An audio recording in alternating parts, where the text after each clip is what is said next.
Suffolk self, I would say it's okay to screw up. It's okay to fail. Keep pushing on. Everyone's trying their best all the time. And if you can say you're trying your best and you make a mistake, or you oversleep and you don't turn something in, or you make a social error where you're doing something you're not supposed to do in the community, there's room to fix it. So, and I would say that would be advice for myself when I was young too. It's okay to mess up. It's okay to make mistakes. As long as you learn from your mistakes and move forward, that's what's most important. Great. Couldn't agree more. Katie, how about you?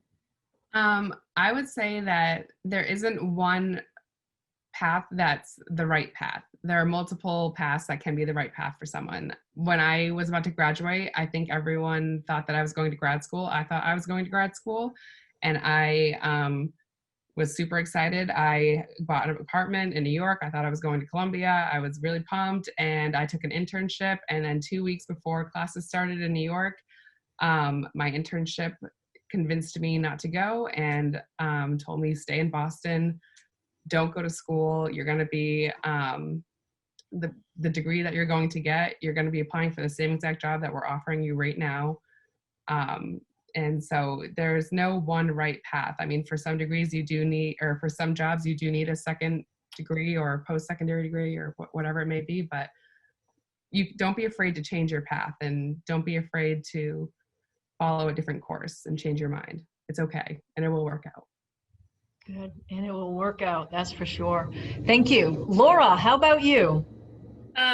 I highly agree with what's been said so far. I think just trusting yourself and having that confidence in yourself is something that I would totally tell my Suffolk self when I was in college, is just to trust your gut and to trust that whatever decision that you make is going to eventually put you in the right direction. And I just had one more thought and I lost it. Yeah, I think it's just the confidence in yourself, and putting your best foot forward is always going to be, it's never going to let you down. So I think that's what I would tell myself. Good. Take that chance. What are you waiting for? Yeah. Right. Thank you very much, Laura. Erin, how about you? So the one thing I would say to myself was to be patient. I did a lot of internships when I was in college and law school, and at one point I wasn't liking them like I thought I would. Like I would have that aha moment, like this is what I want to do. I was like, oh, this isn't really what I want to do. And I started to get frustrated or scared that, am I ever going to find like that aha moment? Like this is the exact job that I want to do. But you will find it. You're going to do a number of internships. Some you're not going to like the advertising job that was mentioned earlier, that's just not for you. So it's really just staying patient and knowing that you're going to find your way and you're going to find the exact job that you were meant to be. It's just going to take a little time. Great. And patience, oftentimes as athletes, we're not good about that. So that's great advice. Have some patience. Thank you very much. Lauren, how about you? I think I would first off echo Laura's point about confidence. It's something that maybe just comes with personal growth as you get older and you're more, settled into the workplace. But I find myself being like, I wouldn't have done this when I was in college, or I wouldn't have spoken up about that. And why not? That, you know what I mean? It was only 5 or 6 years ago. So being confident in yourself, trusting yourself, taking advantage of opportunities like we kind of mentioned earlier, and taking advantage of all Suffolk has to offer and Boston has to offer. And also, like was mentioned, I think, I mean, kind of not putting so much force and effort into like, what is my first job out of college going to be, and putting so much stress on yourself.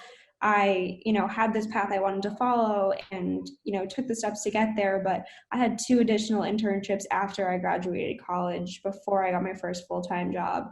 And I think during college I would have been like, I can't have any more internships. I need to get a job right away. And those 2 positions ended up leading me to where I am now. So kind of just trusting the process, having patience, really echoing what everyone else was saying, but having faith that everything will kind of fall into place, and just enjoying college while you're at it too. Right. Enjoy it while it's there. Great. Thank you very much, Lauren. Appreciate that. And Melissa, how Yeah, about I you? would, sorry. Yeah, I would definitely also agree with everything that's been said. Two small pieces. The first is, I think a lot of us, myself specifically, I'm definitely a perfectionist. I tell myself all the time, this is not life or death. If you get a C on a test, it doesn't define your future. If you have an internship that you don't like, it doesn't mean you have to take, or a job that you work in, or a class that you take just because you don't like it. It's okay. It's not life or death. We can all figure these things out later. It's definitely a journey, and I like to say just ride the wave. Second thing, especially at Suffolk and being in a city, take every single opportunity that you get and capitalize on it. If you request all of us on LinkedIn after, I'm sure we'll all accept. Short example, I'm sure a lot of you know Andrew Ashworth. He plays on the baseball team. I met him through a professor at a random resume event, and now he's my intern. He just randomly came up to me and said, I really like your company. So I think capitalizing on any opportunity, even if you second guess yourself, just do it, go for it. I think Margie and somebody else had mentioned that women don't often go for opportunities unless they're almost 100% certain. I feel that way. I'd also recommend the book Nice Girls Don't Get the Corner Office. It kind of highlights to a lot of that, and will bring you confidence within reading it and being in that workforce.